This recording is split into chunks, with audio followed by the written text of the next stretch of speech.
दुनिया में हुए अब तक के सबसे बड़े आतंकी हमले का गुनहगार था ओसामा बिन लादेन। दुनिया के सबसे खतरनाक आतंकियों में से एक था ओसामा बिन लादेन। 5 साल पहले अमेरिका ने पाकिस्तान में घुसकर लादेन का खात्मा किया था। 10 साल तक जिसे अमेरिका ने दुनिया के कोने कोने में खोजा था, वो पाकिस्तान में था।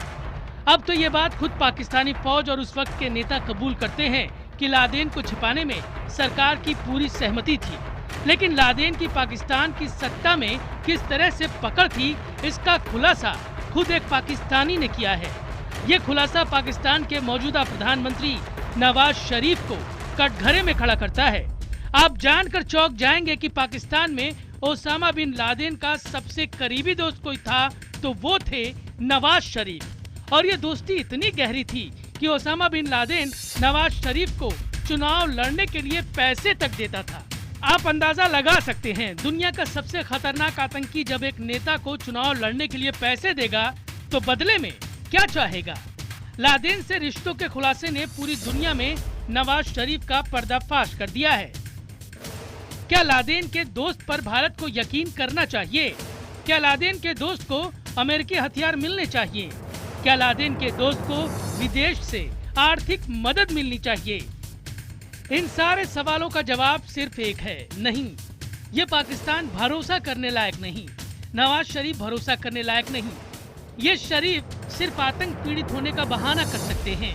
ये शरीफ दुनिया में घूम घूम कर पाकिस्तान के लिए भीख मांग सकते हैं, लेकिन आतंकियों को खत्म करने की कोशिश नहीं कर सकते। देखिए, शरीफ नहीं हो सकता लादेन का दोस्त। नमस्कार, मैं हूं आकाश सोनी। खबरों में खास में आपका स्वागत है।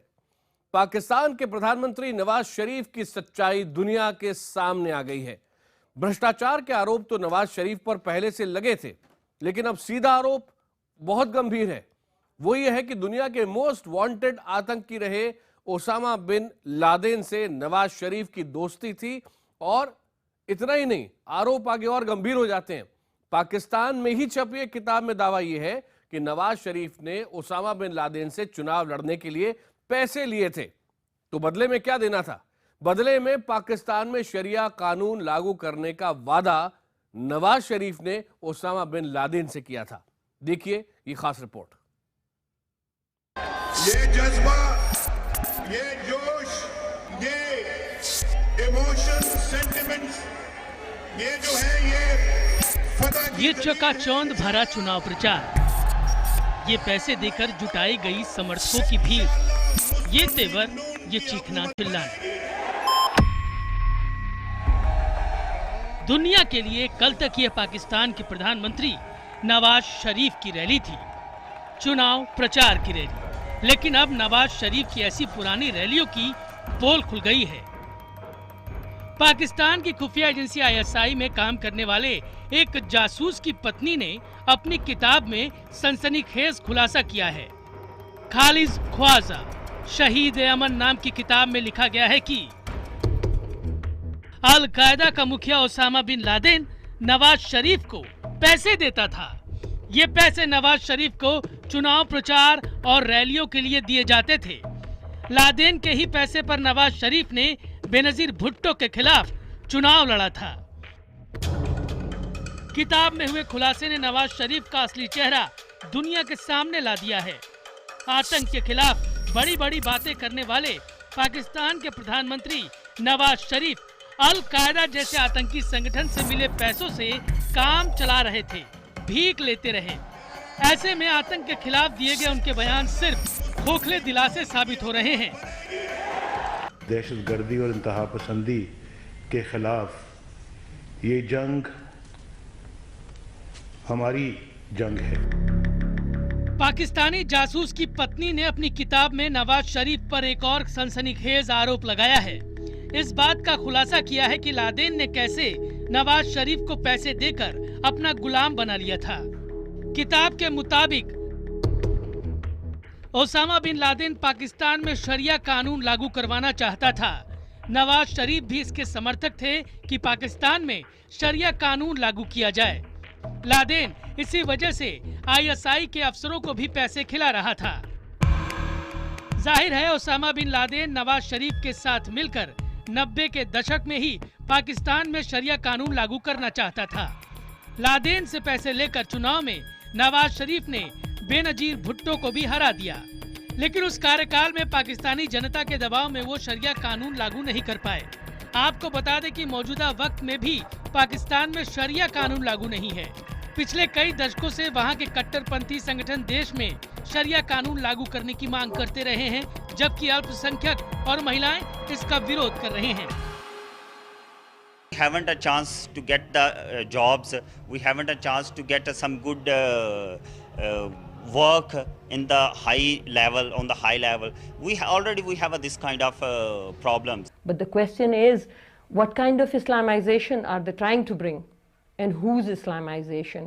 Like I said in the beginning, because what happens in our country is Islam begins with women and ends with women. पिछले साल ही नवाज शरीफ ने पाकिस्तान में शरिया कानून लागू करने से जुड़ा एक प्रस्ताव वहां की संसद में पेश किया था। यानी लादेन से जिस बात के लिए उन्होंने पैसे लिए थे, उस बात को पूरा करने के लिए नवाज शरीफ आज भी पूरी ताकत लगा रहे हैं। नवाज शरीफ इसके लिए संविधान तक बदलने को तैयार हैं। ये बात अलग है कि दुनिया को दिखाने के लिए पाकिस्तान सरकार ये कहती रही है कि इसका महिलाओं और अल्पसंख्यकों पर कोई असर नहीं पड़ेगा। The rights of the minorities and the rights of women will be protected, promoted and preserved. साफ है कि नवाज शरीफ की सरकार आज भी लादेन के एजेंडे पर चल रही है। नवाज शरीफ पर लिखी किताब में ये भी खुलासा किया गया है कि आईएसआई के कई अफसर लादेन और नवाज शरीफ के बीच पुल का काम करते थे। यानी आईएसआई भी लादेन के साथ पाकिस्तान में मिलकर काम कर रही थी। मुमकिन है इसी वजह से अमेरिका पर हमले के बाद ओसामा ने अपने छिपने के लिए सबसे सुरक्षित देश पाकिस्तान को ही माना, जिस देश के नेता और खुफिया एजेंसियां लादेन के पैसे पर चल रही हों। उससे अच्छा ठिकाना लादेन को और कहां मिलता। Bureau report, IBN 7। Nawaz Sharif से भारत के प्रधानमंत्री नरेंद्र मोदी को काफी उम्मीदें हैं। सारे प्रोटोकॉल तोड़ते हुए, सुरक्षा को नजरअंदाज करते हुए प्रधानमंत्री मोदी नवाज शरीफ के घर लाहौर तक चले गए थे, वो भी पाकिस्तान की फौज की सिक्योरिटी में। लेकिन नवाज शरीफ पर हुए नए खुलासे से सवाल उठते हैं कि क्या उन पर भरोसा किया जा सकता है? जो शख्स अपना चुनाव जीतने के लिए ओसामा बिन लादेन से पैसे ले सकता है, उसे पूरी दुनिया को धोखा देने में क्या शर्म आएगी?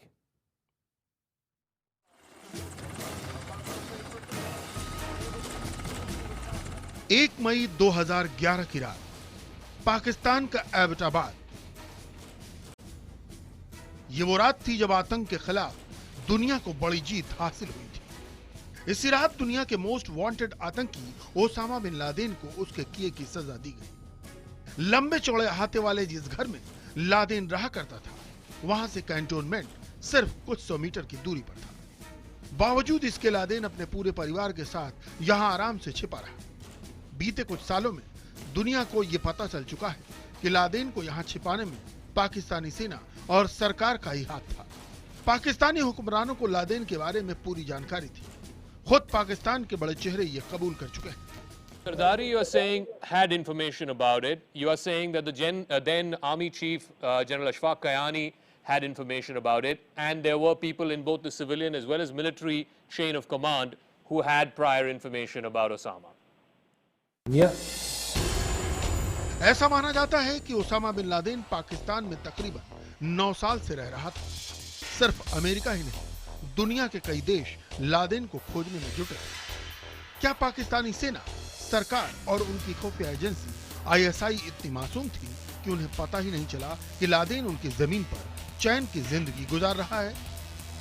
नहीं, ऐसा नहीं था। और ऐसा क्यों नहीं था? इसका जवाब आईएसआई के अफसर की पत्नी ने अपनी किताब में दे दिया है। जो शख्स कई सालों तक किसी देश के प्रधानमंत्री को चुनाव की फंडिंग करता रहा हो, उसे उस देश में छिपने में दिक्कत कैसे आई? बेनजीर भुट्टो से मुकाबला करना भी काफ़ी कठिन था, तो ये बिल्कुल जायज़ लगता है। और भी कई मैसेज पहले भी आए हैं इसके बारे में, जिस टाइम इलेक्शन चल रहा था, कि उनको मदद की है। जाहिर है नवाज शरीफ और लादेन के बरसों पुराने इस कनेक्शन के सामने आने के बाद पाकिस्तान में एक नया सियासी तूफान आने वाला है। आखिर वो लादेन से पैसे भी बेनजीर भुट्टो को हराने और देश में शरिया कानून लागू करने के लिए ले रहे थे। आपको बता दें कि लादेन का जन्म सऊदी अरब के एक धनी परिवार में हुआ था। उसके पिता सऊदी अरब के अरबपति बिल्डर थे। लादेन के पिता की कंपनी ने सऊदी अरब की 80% सड़कें बनाई। माना जाता है कि लादेन करीब $2 बिलियन का मालिक है। इसलिए लादेन के लिए मुश्किल नहीं था कि वो अपने इस पैसे से नवाज शरीफ जैसे गुलामों को खरीद सके। इसी पैसे के दम पर लादेन ने हथियार खरीदे, अलकायदा जैसा आतंकी संगठन खड़ा किया और अमेरिका पर सबसे बड़े आतंकी हमले को अंजाम दिया। नवाज शरीफ आज पाकिस्तान चला रहे हैं। दुनिया उन्हें इस भरोसे के साथ देख रही है कि वो अपने देश में आतंकी संगठनों को खत्म करेंगे, तालिबान और हक्कानी नेटवर्क को तबाह करेंगे।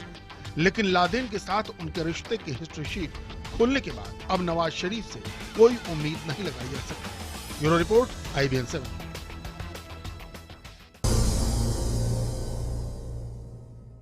खबरों में खास में एक बार फिर आपका स्वागत है।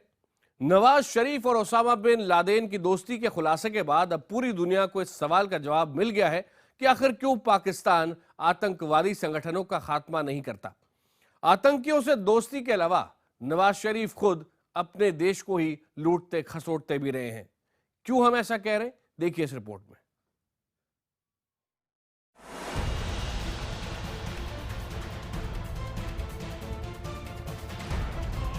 लादेन के दोस्त रहे नवाज शरीफ से क्या बातचीत होनी चाहिए? लादेन से पैसे लेने वाले नवाज शरीफ पर क्या भरोसा करना सही है? नवाज शरीफ की कलई खुलने के बाद अब सवाल ये उठ रहा है कि आखिर उनसे बातचीत या फिर उन पर भरोसा करने से क्या फायदा? जो आदमी अलकायदा के मुखिया से पैसे लेकर चुनाव लड़ सकता है, वो भरोसे के काबिल है। अब इन्हीं नवाज शरीफ को अमेरिका भारत के तमाम ऐतराज नजरअंदाज करते हुए 8 नए F-16 विमान भी देने जा रहा है। सिर्फ लड़ाकू विमान ही नहीं, आधुनिक रडार सिस्टम देकर भी अमेरिका ने भारत के लिए मुश्किल बढ़ा दी। इतने सालों में अमेरिका से करोड़ों डॉलर की मदद लेकर पाकिस्तान ने हथियारों का जखीरा जुटा लिया है और इसका लगातार इस्तेमाल भारत के ही खिलाफ करता रहा है। नवाज शरीफ और लादेन की दोस्ती का पर्दाफाश होने के बाद अब भारत को भी इस बात का जवाब मिल गया है कि क्यों पाकिस्तान में मुंबई हमले के गुनहगार हाफिज सईद पर कार्रवाई नहीं होती, क्यों लश्कर के मुखिया ज़कीउर रहमान लखवी को सरकारी सुरक्षा मिलती, क्यों जैश ए मोहम्मद के मुखिया मसूद अजहर को बचाया जाता है, क्यों आतंकी कैंपों के खिलाफ कार्रवाई नहीं की जाती। कि वो बिन लादेन के कांटेक्ट में आए थे और वो इसलिए बिन लादेन ने उनको पैसा दिया कि वो जो है एक सिस्टम लाएंगे, जो पाकिस्तान के अंदर इस्लामिक सिस्टम लाएंगे, ये उन्होंने प्रॉमिस किया था। वैसे ये भी ध्यान देने वाली बात है कि जिस चुनाव में नवाज शरीफ ने ओसामा बिन लादेन से पैसे लिए थे, उसी के बाद वो पाकिस्तान के प्रधानमंत्री बने। इसलिए लादेन मर भले गया हो, लेकिन उसके एहसानमंद नवाज शरीफ हमेशा रहेंगे। पाकिस्तान में नवाज शरीफ को अपनी छवि की भी चिंता नहीं है। उन पर भ्रष्टाचार के बेहद गंभीर आरोप है। शरीफ परिवार पर करोड़ों रुपए के गबन का आरोप है। कारोबार के जरिए करोड़ों का कालाधन जुटाने का आरोप है। पाकिस्तान के कई शहरों में शरीफ परिवार की अवैध संपत्तियां हैं। माना जाता है कि काले कारोबार से नवाज शरीफ ने 1000 करोड़ रुपए जुटाए, जबकि शरीफ परिवार की कुल मिल्कियत 4000 करोड़ की है। ऐसे में नवाज शरीफ ईमानदारी से भारत के साथ रिश्तों को सुधारने की कोशिश करेंगे, ऐसा लगता तो नहीं। उनके चेहरे पर लगा 25 साल पुराना नकाब उतर चुका है। लादेन के खात्मे के बाद वो अब भी उसका कर्ज उतार रहे हैं। Bureau report, IBN 7। खबरों में खास में आज मेरे साथ इतना ही, लेकिन IBN 7 पर खबरों का सिलसिला लगातार जारी है।